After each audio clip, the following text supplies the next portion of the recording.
Assalamualaikum warahmatullahi wabarakatuh. Bismillah walhamdulillah wassalatu wassalamu ala rasulillah wa ala alihi wa sahbihi wa mawalah, amma ba'du. Para pemirsa dimanapun berada, selalulah berbahagia, insya Allah masuk surga, diridhoi Allah subhanahu wa ta'ala.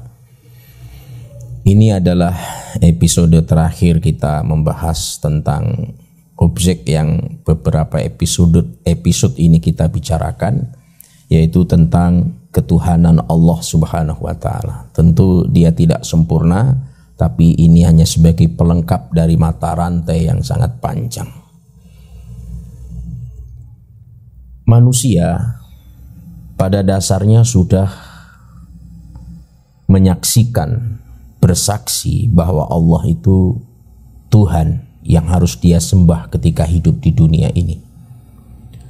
MOU ini, tanda tangan kerjasama ini, sebenarnya sudah terjadi sebelum manusia itu ada di dunia ini.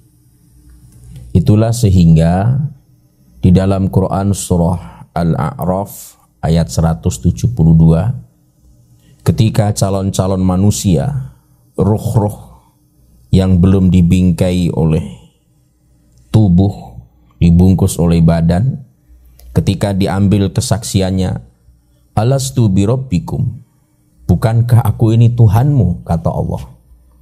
Seluruh calon-calon manusia yang akan hadir ke dunia menjawab sama. Qalu bala syahidna, benar kami menjadi saksi. Inilah sebenarnya teken kontrak manusia dengan Allah subhanahu wa ta'ala. Inilah MOU manusia dengan Allah subhanahu wa ta'ala. Inilah ikatan janji antara manusia dengan Tuhannya. Sehingga manusia sebelum hadir ke dunia diambil janjinya, kesaksiannya, agar di kemudian hari tidak bisa mengelak. Dalam pendekatan sufistik ada yang memahami, itulah sebabnya karena manusia itu sifatnya adalah dhaif, lemah, dan juga dia sering lupa, maka Allah memberikan isyarat, memberikan stempel di kedua telapak tangan manusia. Di telapak tangan kiri kita distempel oleh Allah. Yang stempel itu akan tertangkap oleh indera kita dalam bentuk angka yang berjumlah 81. Itu di tangan kiri. Makanya kalau tangan kiri saya ini ada angka 8 Arab itu seperti segitiga, yang ini satunya. Ini dimaknai dalam pendekatan sufistik ini adalah 81. Dan di telapak tangan kanan kita itu terstempel apapun agamanya, meskipun ada yang terputus, meskipun ada yang samar, semuanya sama. Dan ini bukan suatu kebetulan, dan tidak mungkin Allah membuat peristiwa sekecil apapun itu kebetulan. Sehingga di telapak tangan kanan kita ini terstempel angka 18. Ini kalau saudara-saudara melihat, ini ada angka 1, ini ada angka 8, ini 18. Yang di kiri 81. Kenapa stempel ini ditetapkan di kedua telapak tangannya?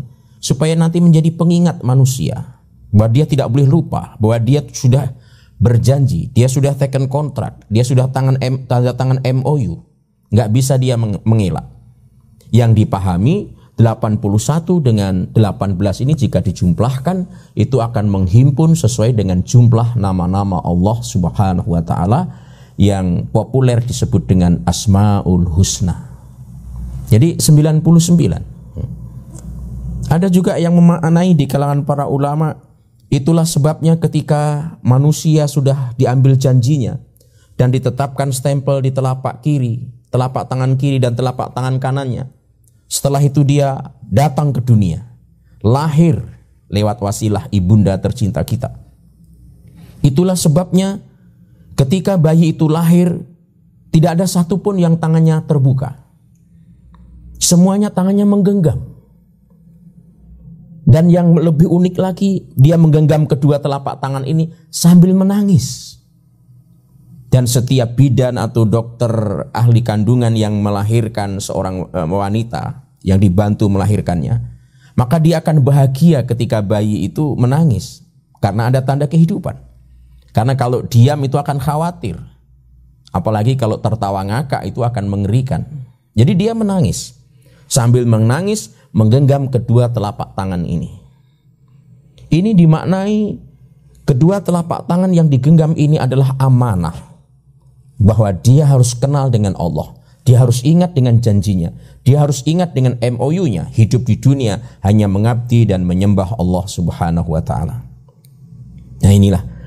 Dan kenapa dia menangis? Menangisnya itu di kalangan ulama memahami ada kekhawatiran yang serius. Ketika hidup di dunia, jangan sampai orang-orang sekelilingnya, lingkungannya, komunitasnya, ayah ibunya tidak mengenalkan Tuhan itu kepada dirinya. Sehingga ada kecemasan dan ketakutan. Itulah sehingga di dalam sebuah hadis dikatakan, kullu mauludi yuladu 'alal fitrah fa abawahu yuhawidanihi au yunassiranihi. Setiap anak yang lahir dilahirkan oleh ibunya itu dalam keadaan fitrah. Fitrahnya apa? Fitrahnya mengenal Allah. Fitrahnya mentauhidkan Allah. Fitrahnya dia tahu bahwa Tuhannya adalah Allah. Dan yang menjadikan dia itu Yahudi, Majusi, Nasrani adalah kedua orang tuanya. Ini maknanya apa? Betapa lingkungan itu akan mempengaruhi seseorang.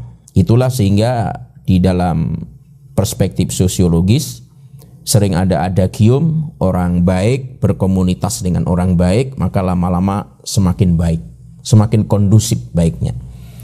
Orang tidak baik tapi berada dalam komunitas yang baik, maka dia akan salah tingkah, lama-lama menjadi baik juga. Yang ketiga yang agak sedikit membahayakan, orangnya baik tapi komunitasnya tidak baik. Inilah yang ditangis oleh bayi.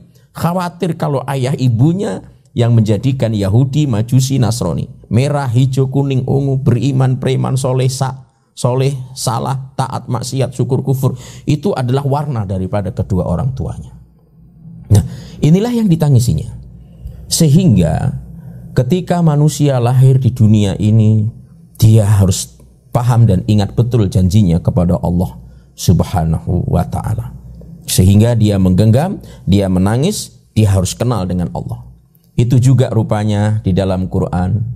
Seorang tua yang bijak, dia bukan nabi, bukan rasul, tapi diabadikan dalam Quran. Namanya adalah Luqmanul Hakim.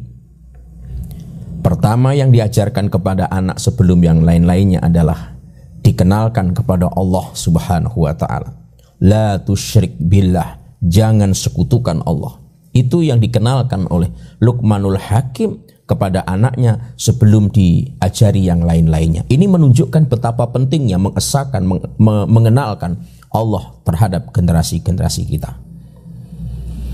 Di samping itu ada pertanyaan, mengapa kita diambil janji sebelum datang ke dunia?